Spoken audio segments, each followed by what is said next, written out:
Good morning, 4/29/2018, early Sunday morning, crack of dawn. We're getting ready to go into worship service here in a couple hours. And I want to get this video out to you. Day 119. Today's subject matter is very dear to me because I suffer from this last second lifestyle. And yes, we're busy, but we're talking about waiting to the end game to make some decisions. And I have to be better at this. And so I'm going to give you a few things that you need to be aware of when you're living this last second lifestyle, which I have to deal with the effects of, right? Of course, you're tired. Of course, you're wore out. But once again, day 119, today's subject matter is last second lifestyle. 4/29/2018, Sunday morning, crack of dawn. And here we go.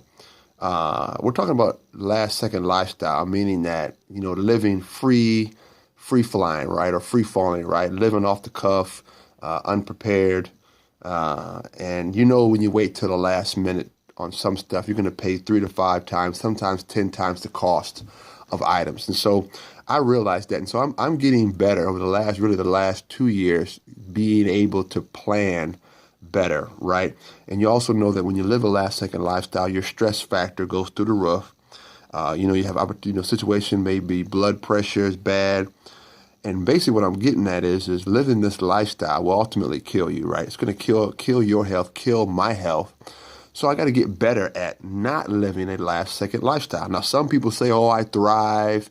And that may be true because you're not a good planner. And so you have to wait until the end game. And all of a sudden your creative juices get to going. But the point is, why can't you be that creative as you have time? Because you haven't trained your brain. Remember we talked about that a couple of days back. You got to train the brain. So, last second lifestyle versus creating a sense of urgency, right? And I think we talked about that. If not, I'm going to go through the videos and see. But creating a sense of urgency is what we need to do and what I've had to do over the last 2 years to try to get away from this last second lifestyle and create expectations around this sense of urgency, create my own deadlines, create success deadlines. And guess what? Just like you have that same energy or focus when it's last minute, backs against the wall, right?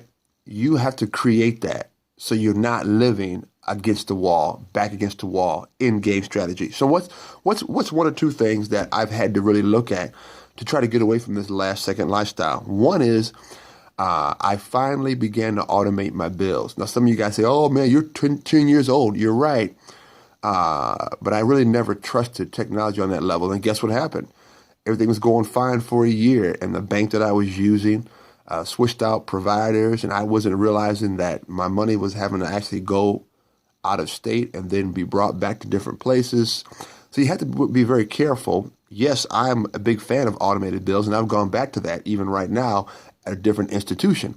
But what I've learned is a lot of these institutions use a third-party exchange, right? And so your money is there, but they're using someone else to automate the stuff for you, right? And so you have to watch that. So I got burned pretty bad on some stuff being paid twice and stuff not being paid at all and all kinds of crazy stuff. So, but still, it's a tool that I use to try to get away from this last second lifestyle, right? Another thing is I really had to monitor my cash flow.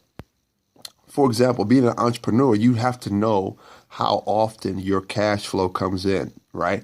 And at one point in time, my cash flow was like 45 days, right? So I'm going a month and a half till I'm getting paid. And that wasn't good because obviously bills are due every 28 to 30 days. So I had to really begin to try to hone in and pull in those accounts receivable because I'm living a last second lifestyle because I found out my money's only coming 45 days. So every 45 days I'm getting paid. So I'm trying to figure out how to do this, how to do that. So you have to really learn how to manage your money when you're an entrepreneur so you're not living that last second lifestyle. And then here's one. Plan ahead as much as you can, right? Plan ahead as much as you can. One of the things I put in place this year is paying bills a whole year in advance. Now, you guys would probably say, that's crazy. No, not really.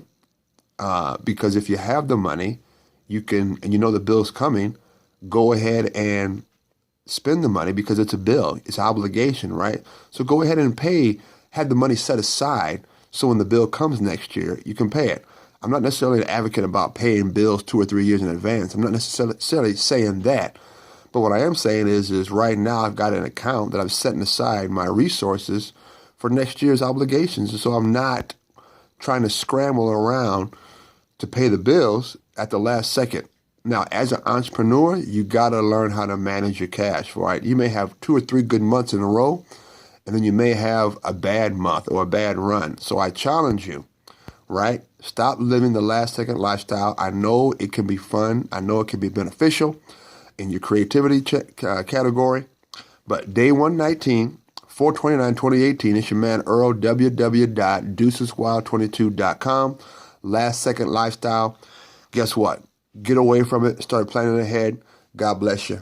Peace.